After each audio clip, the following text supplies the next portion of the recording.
Hey, what's going on, guys? We got a special guest here today. We have Laura Nguyen. She's an ex-corporate executive turned entrepreneur and coach. She's a speaker and also an author of the Career Break Compass coming out this November.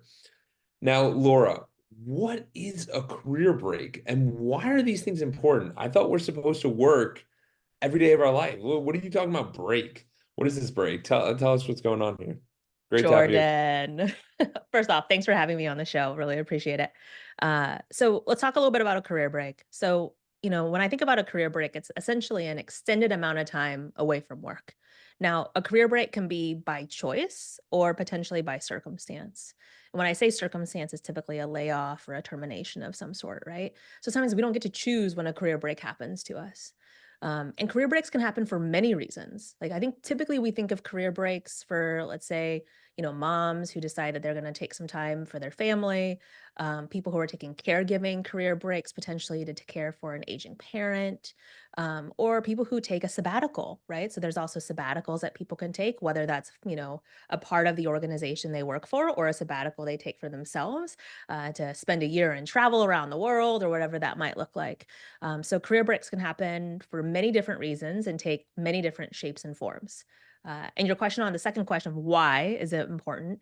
When I think about the way that we work and live today, there's such a dramatic change, I think, over the last 4 years and even generationally that we want to have more of a life and enjoy life, as well as having an impact in our work. And so I think career breaks have become significantly more common for that reason. I think there was a LinkedIn report that came out that said 62% of employees have taken a career break, which I thought was for me such a surprising number because we never talk about it. Like, we don't really talk about when we take a career break or have, let's say, a resume gap. We just kind of glaze over it. And I feel like that's like the most important story. Absolutely. And I mean, when you really think about it, it's kind of funny because a career break, in essence, most people would consider that, oh, I was laid off for 9 months. Laid off for 9 months versus, hey, I had a career break and I traveled around and got to know myself a lot better and started this new hobby. Much more like they're both the same thing. So the point of this that I'm trying to get for the audience to realize is that no matter where you are, no matter what you're doing, the flexibility we have to redesign our entire life is drastic. Like I was talking to my parents about it. Like I was like, why didn't you travel more when you were younger? And they're like, Jordan, there wasn't phones. This whole concept of just hopping on a plane and going is so like your generation. And I'm like, why is that? And he's like, airplane prices are normal. They're not insane. He's like, when I was going through this, no access, didn't really know. And now there's so much more affordability and you could stay connected and do all these things. And I was even on with a buddy and we were talking about how AT&T is a plan, $100 a month, keep your same phone. Just do your thing. Nothing changes. It's incredible. Yeah, the accessibility to your point is like such a good thing and a bad thing, right? I think that's the reason why like some of us are desiring breaks in such a way is because we're so highly connected now that, maybe our parents' generation didn't have the constant pings on their phone, from Slack or Teams and then all the emails, right? And so that becomes different because the truth is like the cognitive load and the emotional load of hearing, or feeling your Apple Watch buzz throughout the entire day is so anxiety inducing. Like, there's a book that's called Micro Stresses, and that's basically what Yeah. it's about, which is like all of these accumulate, right? Like they all add up and then it creates this really stressful event for someone over the course of time that it becomes chronic. And then ultimately sometimes what that leads to is burnout for a lot of people because they can never really check out or they don't feel like they're being challenged in their work, like it's the constant like monotony of the work, and so that becomes a huge issue as well for people. Absolutely. And it usually is like a one-sided, hey, it's way too easy or it's way too hard. And something might go from way too hard and then you do it for a few months and it becomes too easy.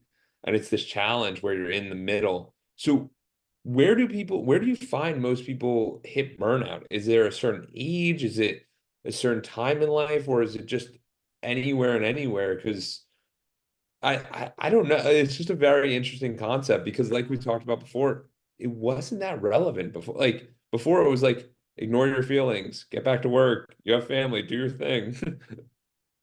Yeah, and I think, there's a couple of things to just kind of like unpack in that too, right? Which is the conversation around, is burnout more prevalent today than it was before, or are we just talking about it in a different way because we've had such a shift in, our societal awareness around mental health and self-care and prioritizing our well-being, right? Which I think are all good things we need to talk about. Like, stuffing it down has never helped anyone. And so, I think like WHO, the World Health Organization, came out and said that 77% of employees actually experience burnout today in their current jobs. Now, Wow. so if you start looking at that and you start looking at like demographically what that looks like, I've talked, student burnout is a huge thing. I think student health, like student mental health, has been a major challenge for academia and those in academics for quite a long time, and trying to address, how students are dealing with the chronic stress within college. And then the next component goes, when you look at Gen Z and what are they experiencing around burnout, there's actually a higher, if you look at the kind of the demographic breakdowns, really it's a Gen Z and millennial populations that are experiencing burnout at higher levels. Now, is that because they're actually experiencing it at higher levels, or is it because they're willing to talk about it?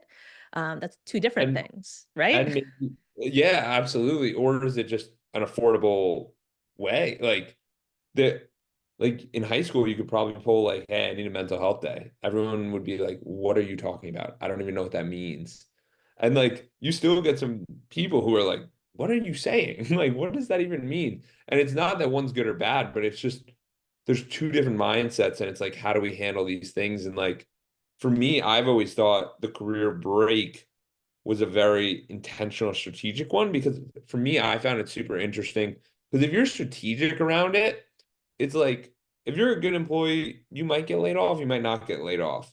But if you're strategic about it, it's like, whoa, we could like you could really change the perspective and see how you enjoy these things and kind of play with variables instead of the conventional, hey, I never leave 20 miles from my home and I don't have a passport. Yeah, I totally agree. I think, and that really was why I wrote the book, right? So for me, when I was planning my own career break, I had interviewed other people I knew who had taken at the time sabbaticals. Like, that was the word I was using, was a Yeah, sabbatical. And technically a sabbatical is if you take a break and you go back to your organization. And I was like, well, that's not necessarily the case because some people might not go back. So yeah, for me, I just describe it more as a career break. And as I was doing the research, one of the key things that I recognized was most people don't have a plan when they go into a career break. And yeah, right? And so then the next piece becomes, then they're in their break and they're really struggling because all of a sudden, all of the yeah, yeah. structure that you had in your life, your full calendar, and typically probably what you defined yourself as, which is your work and what you do for a living, are Massive, gone. massive. Right? And so then it starts to have this like major heaviness on you of, what's my identity and what value am I going to have in this world? And who do I connect with? Because all my friends are working right now. So I feel really alone.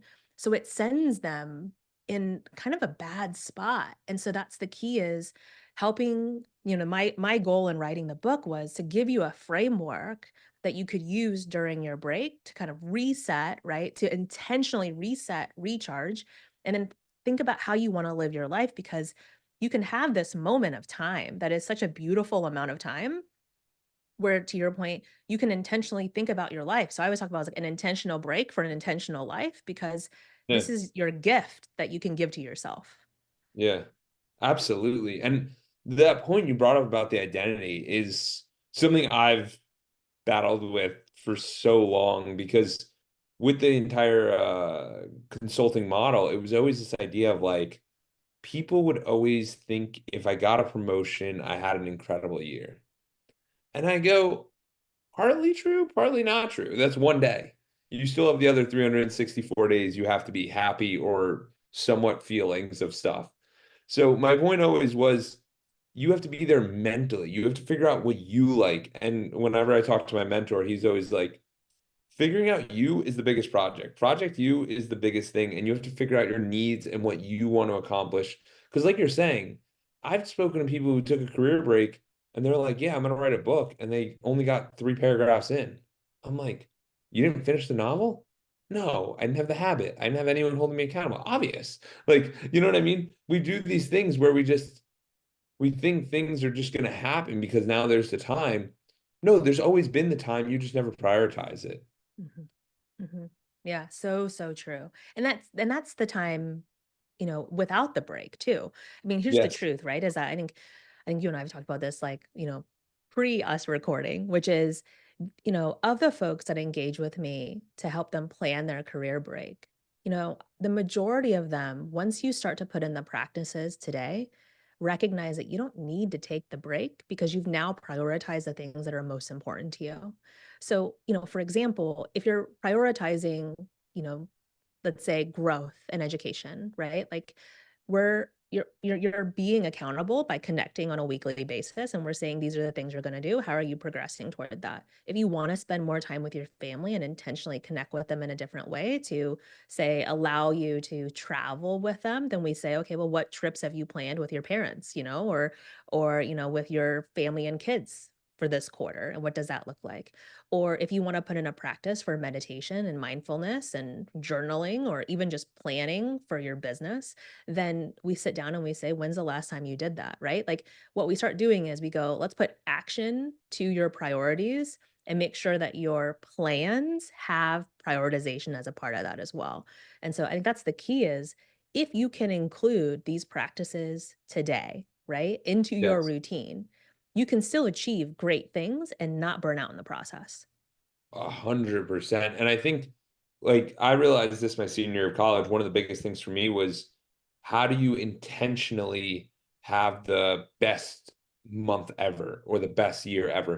And when you start asking yourself these tough questions, what ends up happening is you really open the door to, wait, what would intentional look like? One, slash, what would I want to accomplish? Because some people, like you said, are very want to be close with their family, right? And it's like, well, how often you see your family? And they're like, once every 2 weeks. Okay, cool. Now let's actually look how often you see your family. And it might be once a month, it might be once every 3 months because you get busy, stuff happens. But if you're intentional and you plan stuff out, you can create an incredible life. And I just wanted to harp on that comment because, like, with the audience, so they understand that this isn't really about career breaks. It's more about how do you create a life that you don't want to run away from? And how do you create something that you're really passionate about, which I think is Yeah. awesome. Yeah, I love that. And I think your question right around like, how do I have the best month? We have to start to define like, what does best mean to you? Because I think so often we go, I want to be successful, right? Or I want to be happy. And my next question was, well, what does that look like? What are the ingredients of that? Like, how do Yes. you define that? Because how you define that, Jordan, might be really different from how I define it. And also, how I might define it today might look really different from how I might define it 3 months from now. 100%. And there's so many people that do the default correlation, which success, happiness, more money. So if I make more money, I'm more happy. And it's like there's a point where that works. And I do agree, money brings resources, money allows you to do a lot of things. However, if you sacrifice going to the gym, if you sacrifice seeing your friends and family, if you sacrifice all the weddings and everything, is the money really worth it? And it's like it's not give or take. There's always just barriers of like the barometers, right? So like you could do 10% work, 10% working out. Like it's not, I can only do this and I can't do this. There's so many scales that we can do. And I just wanted to make sure everyone realized that.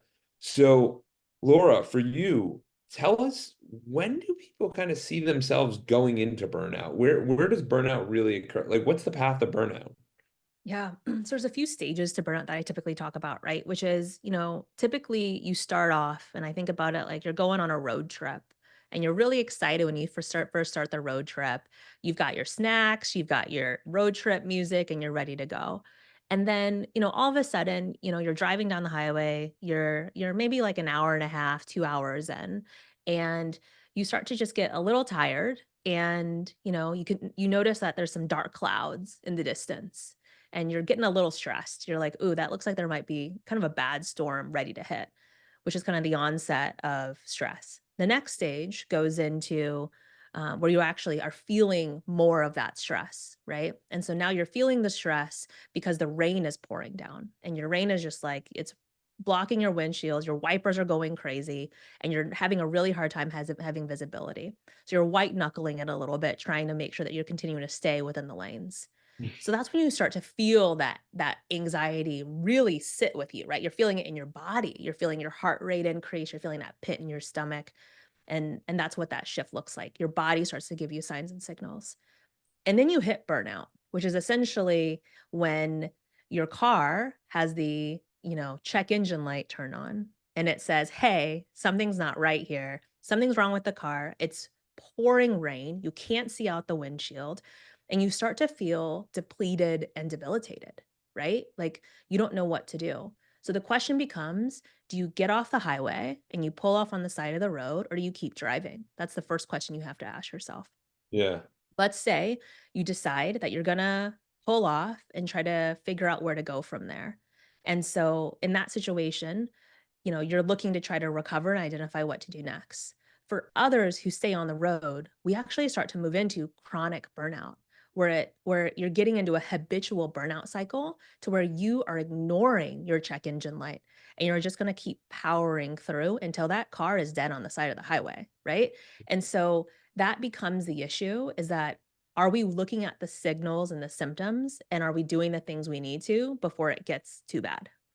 Yeah, and it's the habits, it's all the habits we're building. So we're constantly going through this. And I had a buddy tell me he works in an office of probably 50 guys, and he said literally a guy had a heart attack and died on the floor. And I'm like, and he's like, this guy for 25 years never left, never went on vacation, never did anything. He's like, in that moment, I just, he's like, dude, I booked a vacation right there. And it's this realization that I want this podcast to be kind of the wake up moment for whoever's listening, that it doesn't have to be a crazy death. It doesn't have to be a crazy, oh my God, I've gone off the rails moment. It can be, hey, I'm taking inventory of myself and I'm not loving the inventory. And maybe we can make a change here.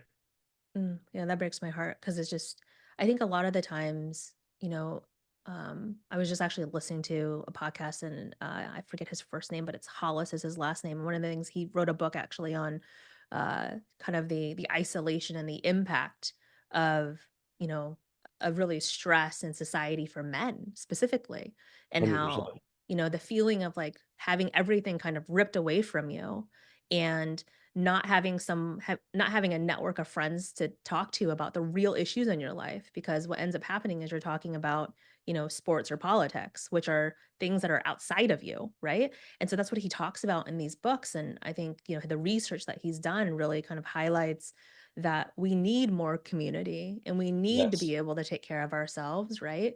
And that's how we build better lives, is that like how we measure the second half of life is more important than living by the structures and the systems and the expectations that society likely put on us. 100%. And that's literally why I have the coaching groups, because you start to realize that men's biggest issues are being alone, desperate, or they feel stuck. Mhm. Like by desperate, I mean like they have depression or anxiety or whatever, and then they feel stuck. Those are the big three. And because of that, you start to realize that people are in different situations. And it's interesting because no one knows the definitions of all these things. Like, what does alone mean? Does alone mean that you talk to no one and do nothing?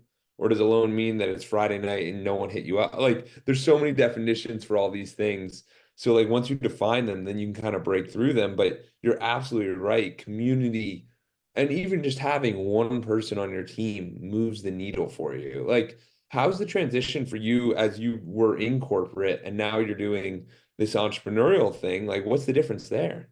Yeah, yeah. I mean, it is a difference and it isn't, right? Because, I had internally within an organization, you have your team, you've got your peers, and then you have, your senior people who are more senior than you. So you have kind of the structure of where you typically fit in, organizationally, where you fit in, right? So there's this component of it.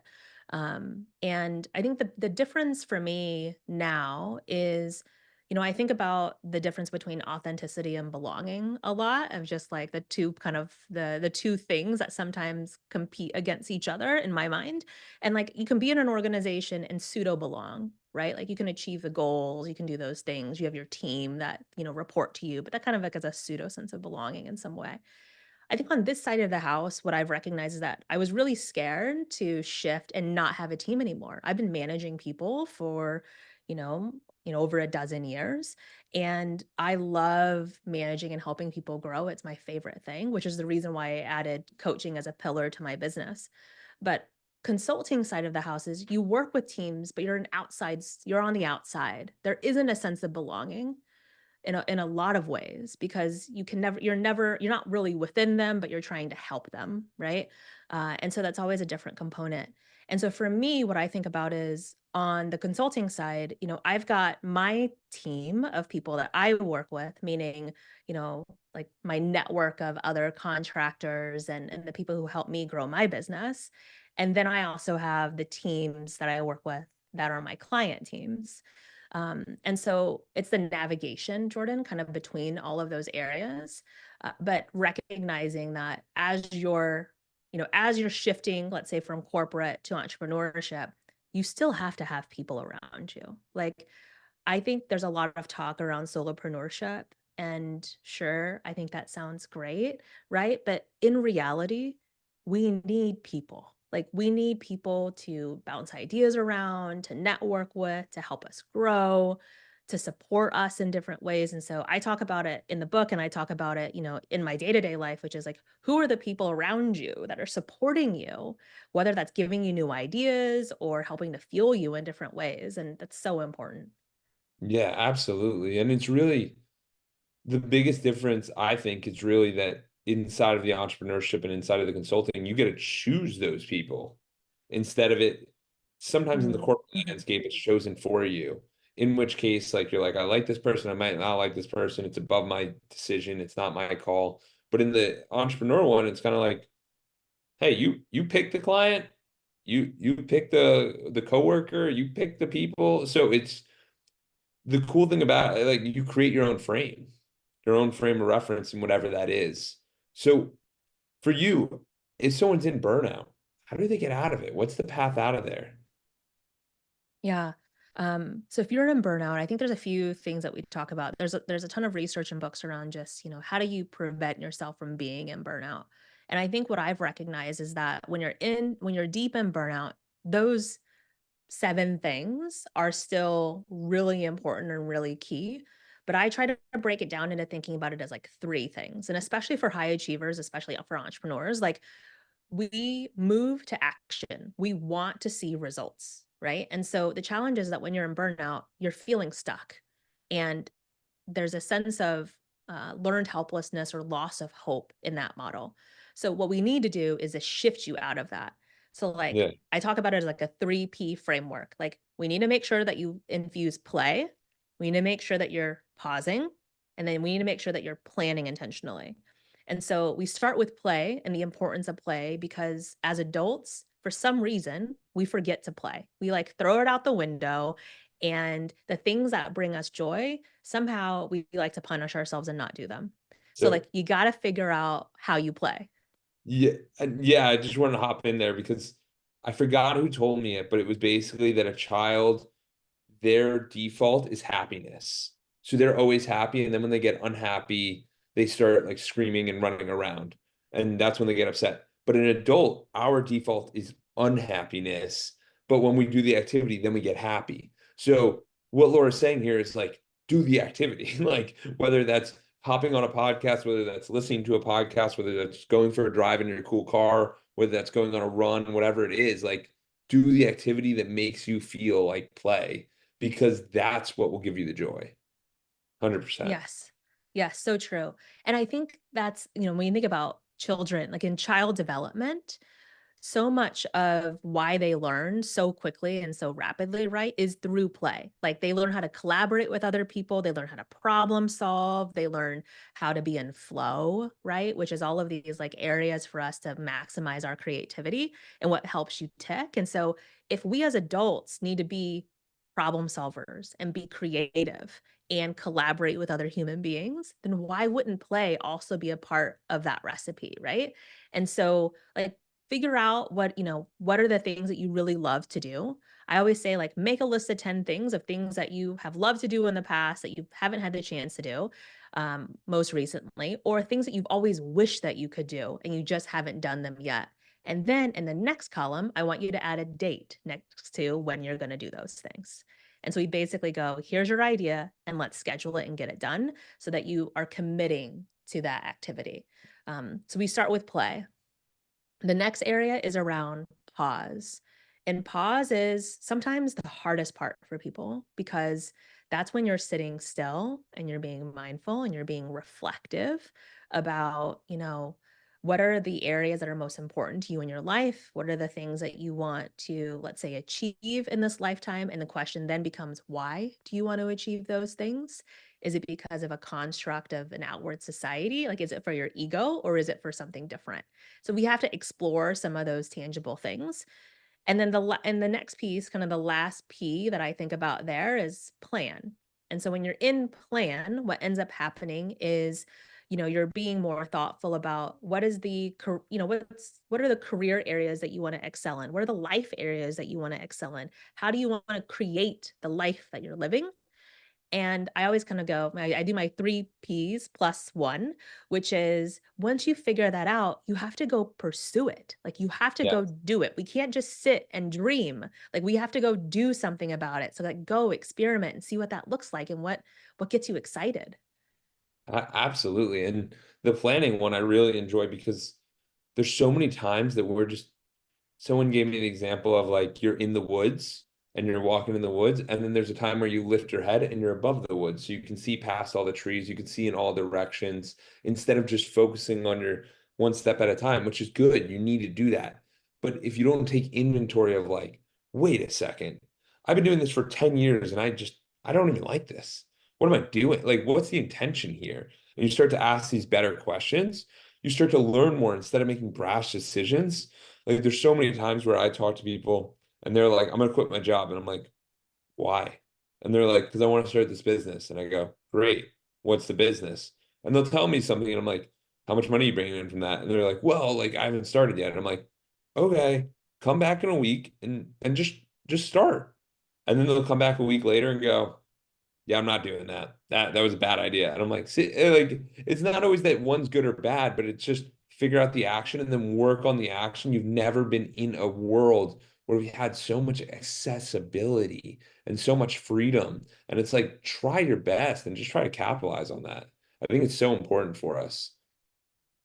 I agree. I think the biggest one is I like to think of things as an experiment. It's partly like the marketer in me is like everything is an experiment, right? And so just because let's say you try something and it doesn't work, it doesn't mean that it's wrong or you're failing or that you're stuck. It just means that thing didn't work. But what can you learn from it and do something else? Like, it's just pivot, constantly pivot, learn, experiment.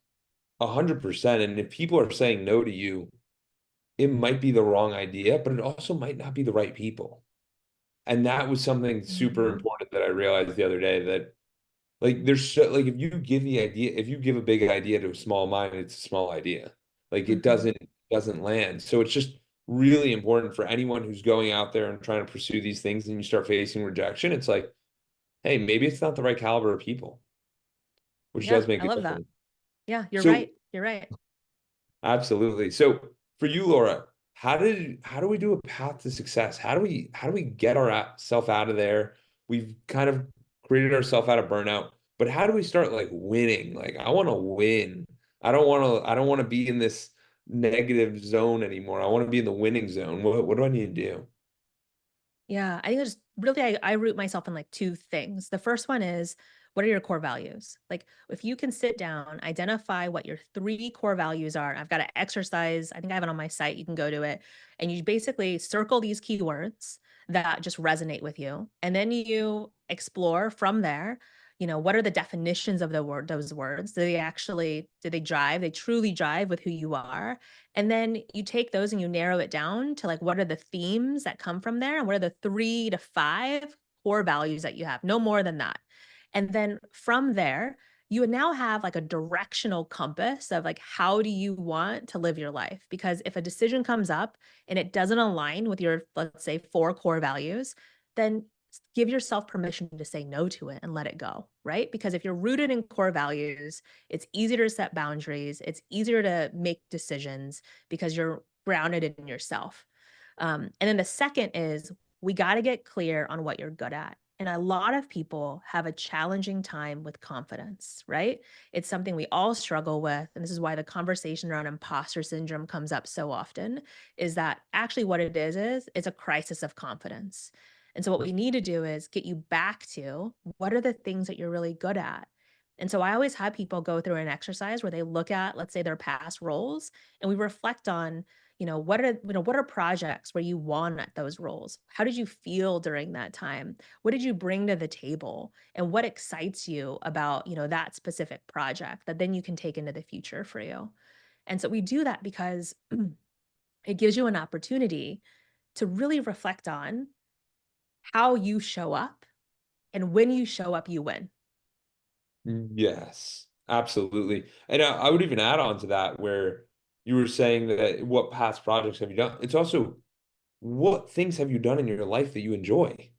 Like I Yes, had this guy, Frank Fumi, on, and he organized a softball league and he like really enjoyed that. So then he created this thing called I9 Sports.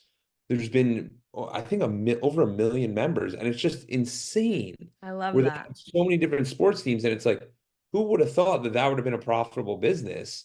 But he just committed to it. He stayed with it. And it's just important for us to realize that, like, hey, maybe you really enjoy analyzing movies. Maybe you really enjoy running marathons, whatever it is, dive deeper into that. And then you can learn from that and you'll find something along the way. Like there's never been an easier time in this world where you could kind of go after what you enjoy, which is, I think, is a really empowering thing for us. Yeah, I love that. It's so true, right? Like that exploration of how do I continue to just explore what makes me excited to wake up every morning and be able to do that. Now, let's get real. Like every job has its downside, right? Like every decision we make also has a downside. We're saying no to something else. We just have to be aware of that. 100%. Like you, and I'm just giving examples just so the audience can sit there and start to think a little bit differently. But I was with a buddy of mine last weekend, and he was explaining to me that he lives in Salt Lake City and he works for a big company, and he is legitimately going, he's like, dude, I have every Wednesday the rest of the year off. I go, wow. But you sit there and really think about it. You're like, okay, well, I guess it's 3 months. So that's maybe like 15 days. Okay. So you could take a 2 week vacation. I'm like, what are you going to do every Wednesday? And he's like, I'm going to ski. He's like, I'm going to ski every single Wednesday. And I'm like, how incredible is that? Because you completely disassociate, I'm a bad employee for taking off, and you completely disassociate, I can have fun, but you just mush them together and you're like, no, this is what I'm doing. These days don't roll over. I'm gonna enjoy my time. And he's protecting himself from that burnout mentality by being able to just take that middle day off. And it's like once it's scheduled and it's put in, it's like you can be so strategic with your life, but half of us don't take the time to think about it. So I want this podcast to be the wake up call to like, hey, start thinking a little bit differently. And if you want to talk to me or Laura, like you should, because it will get you thinking differently in what perspectives and what's possible. Yeah, it's about being creative, right? I think so many people think it's a binary choice. Either I'm Yes. gonna like hustle and grind, or I'm just gonna like kick back and like coast. And Yeah. it's not binary. It's not binary. Like to your point around your friend who's integrated his work and his life together, so he's enjoying aspects. Like he's got 7 days in a week. And he said, I'm going to take Wednesday for sure. I'm going to go skiing. Like he's committed and given himself permission to do that. Not enough people are giving themselves permission to do what makes them happy.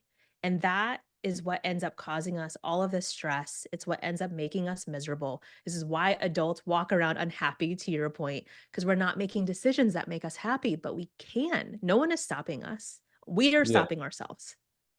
Yeah. 100%. So Laura, for you, what's one of the most creative things that you've seen that maybe you experienced or maybe a client has experienced or something that you're like, wow, that's like, I didn't even realize what was going on there, but it makes a lot of sense. Yeah. So a couple things. So I have a friend that actually she's in healthcare, and so what she ends up doing is that because of her schedule, and she's worked it out with her hospital to where she'll work 4 months, right, and then she'll take a month off, and she'll work 4 months and take a month off, and that's just kind of like how she has structured her life. And I think that's worked really well for her because what it does is it says, I'm going to have this time of sprinting and then I'm going to have a time of rest. And I thought that was first off, like, when I was working, like, in my mind, I'm like, "How is that even possible? Like, how can you just take a month off? Like, how does that even work?" But it does work in her staffing model. So every organization is a little bit different, and so that has worked in her staffing model. So I think that's one component. The other one that, I think we often forget is I have a client who she was really burnt out and really struggling in her role, and she didn't know what to do. And so, for her, she went to her boss and said, I just I need to take a month off. I need to take 4 weeks off for my own health and be able to rest and recharge." And and she said, "The worst thing they're gonna say is no, but I have to ask for it because I don't know what else to do. My next choice is to resign." And they said yes. And she took the time, she rested. Honestly, she just rested during the time. Like, it wasn't even about going somewhere, she wasn't traveling, she was just honestly giving herself time to decompress. And she went back and she was ready to go and be re-engaged again. And so the lesson there that I really learned that I always like to share is just ask, because the worst that someone can tell you is no, but if you're not advocating for yourself, then nothing can change. 100%. I completely agree. And one of the most creative ones I experienced was my fiance and I, we traveled for 7 weeks, and she was actually got approval, went with her company and we worked in Europe. So back to your, I wake up and I start hearing pings. We were up European time at 8 a.m., which is 2 a.m. East Coast, United States, which means we didn't hear from Mhm. anyone until 2 p.m. that next day. So our whole like 8, 9, 10 o'clock at nighttime, we just plopped in the morning. So we would get a little bit less sleep. We'd go to bed at like 12 or 1, and then we'd get up at 8 a.m. and just start our day and go explore and have incredible mornings. And then she worked 2 to 10, and it was incredible because it was like once you start playing with the time zones, a lot of things open up, which is just an amazing thing that we couldn't do beforehand. And she literally made more money in that time than she did if she was at home because it just you're so focused on it, but only for those hours, and then you drop it off and you move on, and it's not a big deal because we always try to make Yeah. everything the biggest deal in the world, and it's just not. And I Mhm. just think that's Mhm. so important for people to realize that, Yeah. like you just said, like I mean, unless you're doing heart surgery, but then heart surgery, like those are only the assigned ones that you have to do the surgery for. Like heart surgeons can still take off time too. Like anybody can do this. And it's really important because like everyone thinks that they're not replaced. Everybody's replaceable. And like you can use that aspect to your benefit if you want to try it that way. And it doesn't make anybody look weak. It doesn't make anyone look like not a hard worker. It's just like, hey, like need a minute. Cool. Yeah. I have a friend actually who his kids they graduated from college, and so they're officially empty nesters, and so they sold everything. They sold their house, they sold their car, they sold everything, and they're spending the next year in South America. And so So they're gonna like bounce around to different countries and just explore. And they're working the entire time because it's in the Eastern time zone. It's your point around time zones, right? And so you can still work your normal time, but then now you're getting to explore a new country in a different way. And I'm so excited for him and his wife. I'm like thrilled and also jealous because I have a small kiddo and that's a little harder for us to do right now. But we're planning to do summers elsewhere. So that's our big thing is like, how do we summer elsewhere where we have more, an extended amount of time to take off that we can go explore and be somewhere else. And for those of you who are explorers, like that might resonate, but it doesn't mean that you have to travel. There's other things that you can do, whether that's like your friend who is skiing or, if you're going to go on retreats. Like I know a lot of people will go on retreats, like it's a weekend retreat. And you can still recharge and do things that fuel you in different ways. You just have to find out what works for you.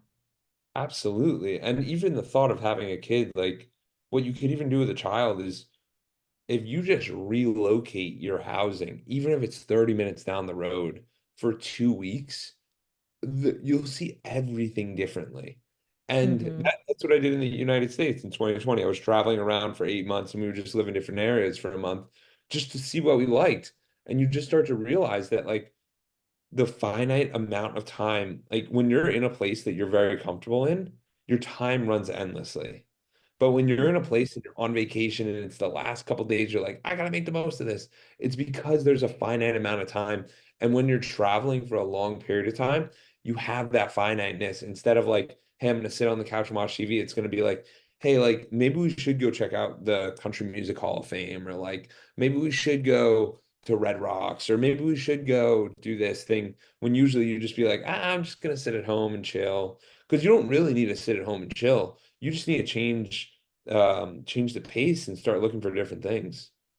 That Even exploration before. is so important, right? Because you get set into your routine, and sometimes that routine, like routines are good and powerful, and I'm big fans of them. But also sometimes we got to like shake our routine a little bit and add a component that has some spontaneity. To your point around, like let's go explore something because we're gonna, this isn't gonna be there next week because we're not gonna be in this city. So if we have that mentality of our lives, right, and recognize that, hey, we all have a finite amount of time on this planet, like, what are we gonna do to Yeah, make it worthwhile?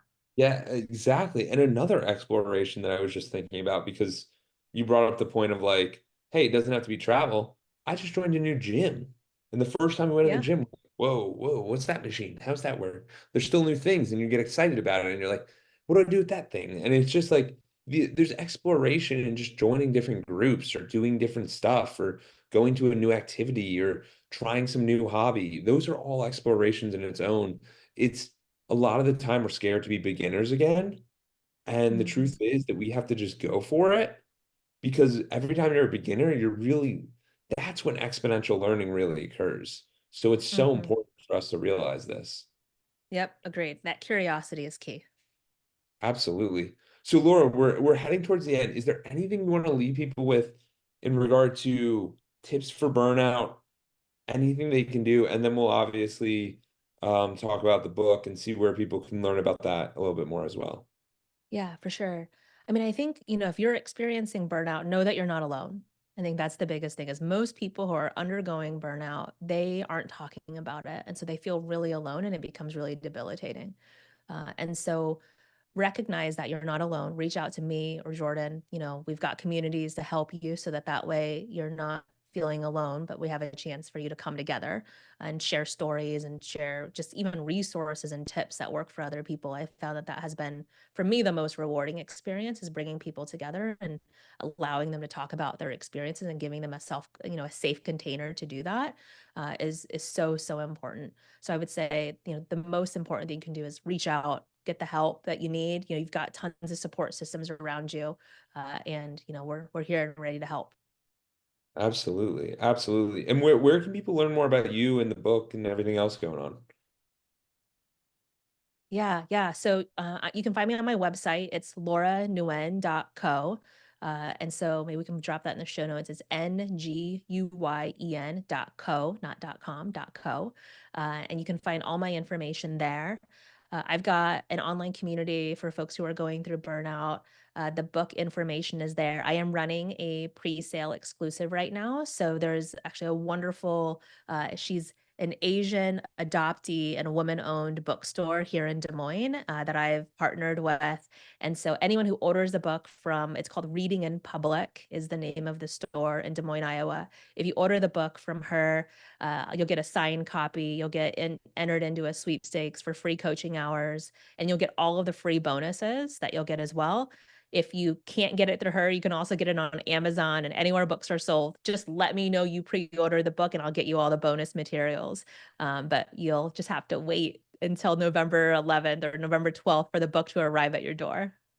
Awesome. Awesome. I really appreciate the time, Laura, and this has been fantastic. I thoroughly appreciate you taking the time as well. This is such a fun conversation. I've just adore being able to chat with you, Jordan. So thanks for having me here. Absolutely.